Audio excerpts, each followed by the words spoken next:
May 31, 1972. A white Fiat 500 sits abandoned on a dirt road near Pitano, Italy. 3 carabinieri officers approach the vehicle. They receive an anonymous tip about a suspicious car. Brigadier Antonio Ferraro reaches for the hood. He lifts the latch. A massive explosion tears through the mountain air. Metal shards shred the officers instantly. The blast is so powerful it leaves a crater in the gravel. This is not a random act of political protest. This is the first crack in a wall of silence that has protected a secret army for decades. Who killed these men? Why did the investigation lead to a dead end? The truth hides behind a code name that will soon haunt all of Europe, Gladio. After the fires of World War II cooled in 1945, a new shadow fell over the continent. The Iron Curtain descended. In Washington and London, generals feared a Soviet steamroller. They imagined Red Army tanks crossing the Rhine within days. To survive, NATO needed a plan. They called it, "Stay Behind." The CIA and MI6 recruited thousands of secret soldiers across Italy, France, Germany, and Belgium.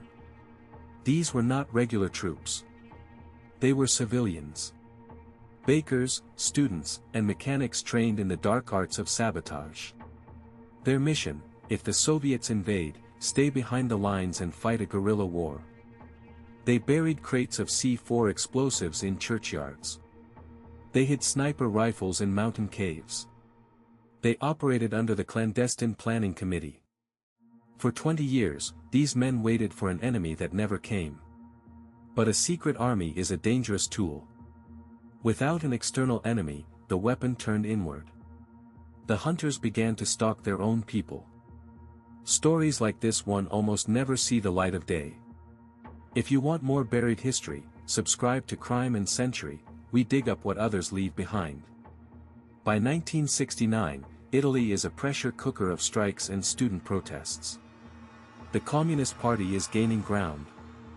For the masters of Gladio, this is an existential threat. On December 12, 1969, a bomb rips through the National Agrarian Bank in Piazza Fontana, Milan. 17 people die. Hundreds are wounded. The police immediately blame local anarchists. One suspect, Giuseppe Pinelli, falls to his death from a 4th-story police window during interrogation. The case is closed. Or so it appears. 12 years later, a persistent judge named Felice Casson reopens the Pitano file. He notices something strange. The explosives used in the 1972 Pitano bombing match a secret military stockpile. He finds a trail leading away from terrorists and toward the Italian military intelligence agency, SISMI.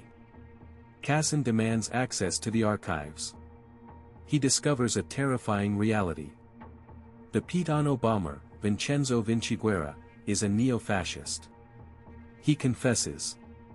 But he adds a chilling detail. He says he was protected by the state.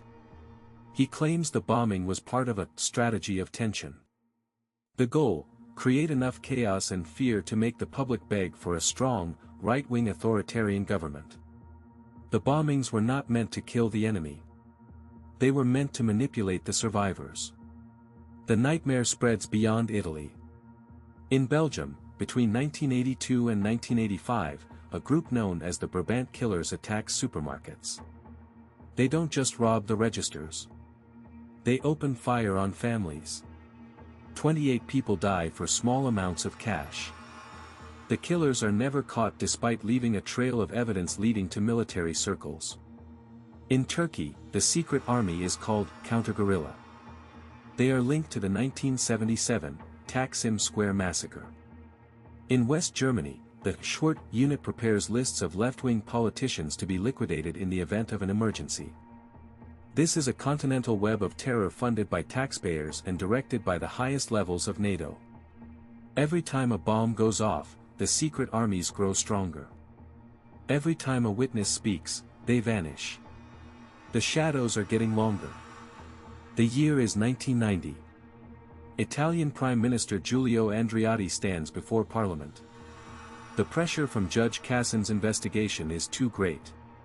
He admits it. He confirms the existence of Gladio. He reveals that 622 people were part of this secret network in Italy alone. The confession sends shockwaves across the globe. Parliaments in Belgium, Switzerland, and Germany launch frantic inquiries. They find that these stay-behind armies operated without any democratic oversight. They were a state within a state. Millions of documents are shredded overnight. Caches of weapons disappear from forest floors. The U.S. State Department issues a brief denial, then goes silent. No high-ranking NATO official is ever prosecuted. The victims of Pidano, Piazza Fontana, and the Brabant killers are left with a haunting void. The secret army was created to protect democracy from a foreign threat, yet it became the greatest threat to democracy itself. The Cold War is over, but the machinery of Gladio remains a blueprint for modern deep state operations. We are told these secrets are for our protection. We are told the truth would be too much to bear. But history never forgets the blood in the streets. If this story stayed with you, share it with someone who needs to know the truth. And leave a comment, which detail hit you hardest? In the silence of the archives, the ghosts of the secret army are still waiting for their next orders.